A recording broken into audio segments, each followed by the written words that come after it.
So let's go into this gate now. Okay, so with this, we're going to take it back to pseudo color. Studio. And we're going to put it on side scatter, and we're going to put it on CD45.2. And we're just going to draw a big circle here. I think I'm filling a circle today. We're going to call this CD45 positive. And let's have a look at that data. You can probably take it in a little bit. No. Oh, see, I feel with this one, we can bring it out a little bit. All right, and this is where, oh God, what did I just do?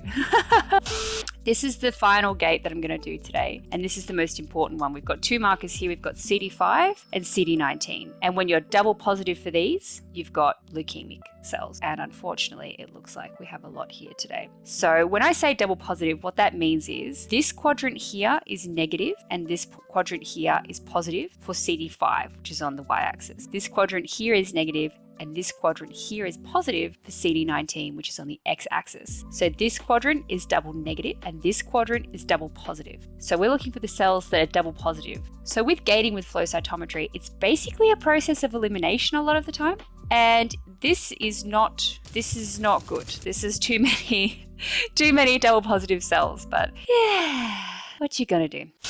All right, let's try and get this data to look a little bit different.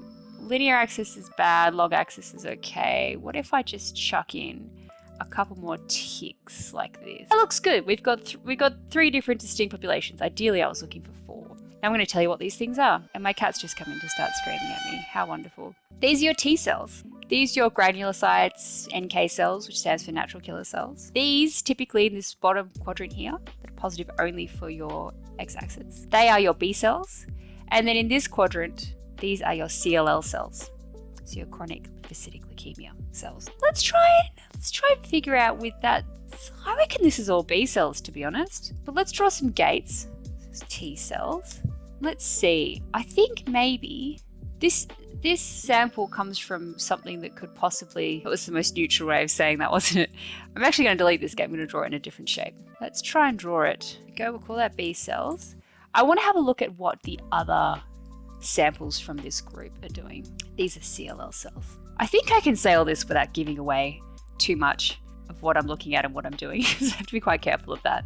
If we put this back into pseudo color, I don't think this doesn't look like two populations to me that are merging at all. This looks like what we're looking for, I think. So what I'm going to do now is, we've done all these wonderful gates. You can see here that they exist only on our first sample. So what we're going to do is highlight them and put them into all samples. Ta-da! Now all of my samples have those same process of elimination gates. And I'm just going to go to edit, collapse all. Okay, so let's go into our first sample. And what I'm going to do now is I'm just going to double check that everything is good. Unfortunately, I had almost 70 samples. Actually, I think maybe I got rid of 10. So about 60 samples in this. So this is a little hack that people that use FlowJo don't really know about.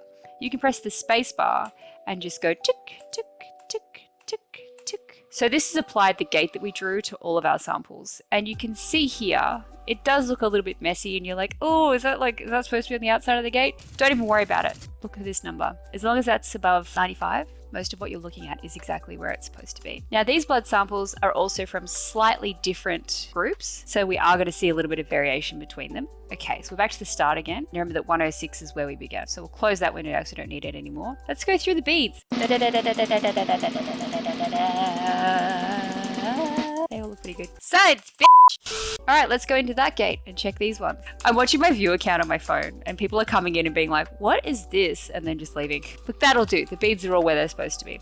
Okay, now let's have a look at our lymphocyte. This is probably the most important one. So I draw a really big lymphocyte gate because I don't want to miss anything. You might be thinking, what's this little population here, Eden? And the answer to that is, well, my PI and I have looked at this population. It behaves in the same way as lymphocytes, but we're not really sure. And if you gate it out, it doesn't actually affect your populations anyway. So I just keep it in. So let's see if I can, so we're still in the first lot of samples. There's a little bit of movement, there's a little bit of variation, but it's not too bad. They're all relatively in the same place. And now we've moved into a different lot of samples. And let's see if they are, ooh, they do look really different. Actually, I'm just gonna see if Chatterino will work.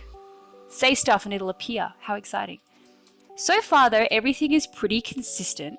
Okay, so go back into contour plots, we get this nice little line schematic of what we're doing. Are these samples from real people? They might be. If they were, I wouldn't be allowed to say. There's certainly samples of people or things or samples that have leukemic presences, cell population. How are we going to deal with this little double thing? Let's decide. One way we can decide how to do this is you can go inside the gate and have a look at what happens if you get rid of it or keep it. Very topical with the overturning of Roe v. Wade. All right, so what happens if I drag the gate over here? So when we bring out the gate to here and include this little on the end, you'll find that we have more events occurring in here. And those are the events that we're sort of interested in. So what I'm going to do is I'm going to keep the gate because I can always get it out later. But I'm going to bring this gate in. I'm going to bring that out. A lot of people are going to be like, no, put the gate here like this. And I'm telling you, well, just for educational purposes, let's leave it in and see what happens, hey? But I like to make my gates sit really close to the edge of our contour. You know what's so weird is I just realized doing this is it's so different putting gaming online for people to judge and be like, you're doing this wrong. And I'd be like, yeah, it's because I'm a shit healer or whatever. But putting my data analysis and my Soylent educational samples online for opinions and judgment, eventually a scientist is going to come along and be like, this is the worst data I have ever seen. And I'm going to be like, yeah, it is kind of a bit rough, isn't it? All right, we are back to the start. So let's open, we're getting close, guys. What I'm going to do is make sure that everything, of course, here's the curveball. What is this data?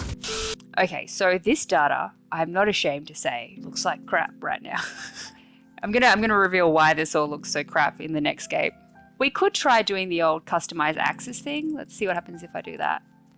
That looks nicer. I'm gonna stick to this.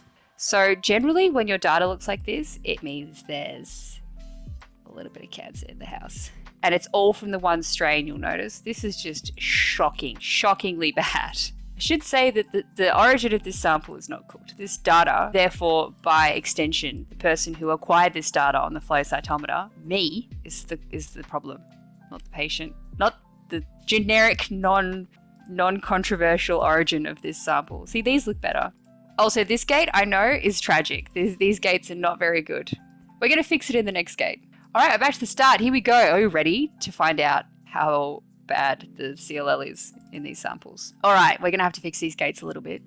No, I see what's happened now. Okay, so these are not okay. This, for some reason, the machine, it didn't look this bad when I acquired the data. These are our B cells. These are our double positive CLL cells. So this sample has 48% CLL in the blood. Ooh, that's a lot of CLL. Okay, let's go back to 106. This is just a smudge, just a blob. Let's go to the next one. All right, here we go. You can see here we've got two populations that looks like that. Oh, these are, I'm going to say it again, these are cooked. There, the populations separate there. Can you see that gap here? That's our B cells, and these are our CLL cells up here. 14%, okay, 48%. This one has 38%. This one just looks awful. I do remember acquiring this one and I couldn't get it to look less crap. So I'm just going to draw the gate like this. I'm going to draw this gate like this. And then that'll just do, because that was the machine's fault. That's not my fault. Okay, here we go. Okay, so we're going to drag that down like that. And we're going to put that like that. This is not too bad. This is not too bad. I did remember looking a little bit rough on the machine at the time, but I'm doing that stupid concentrating face. Also, you notice our T cell populations are not that bad. And they're all contained within that gate, which is great. Our T cells are exactly where they're supposed to be. Okay, we're still in this patient sample group, which is good. So the way I could have fixed this on the machine is I could have raised the intensity of this signal, the CD5, but I actually thought it was pretty up at the time. 83%. I think that's a winner. That's a lot of CLL. That's a lot of leukemia. I say that's a winner from a data analysis perspective. 67%, 81%. That's high. Oh, this looks bad. 38%, so that's not too bad.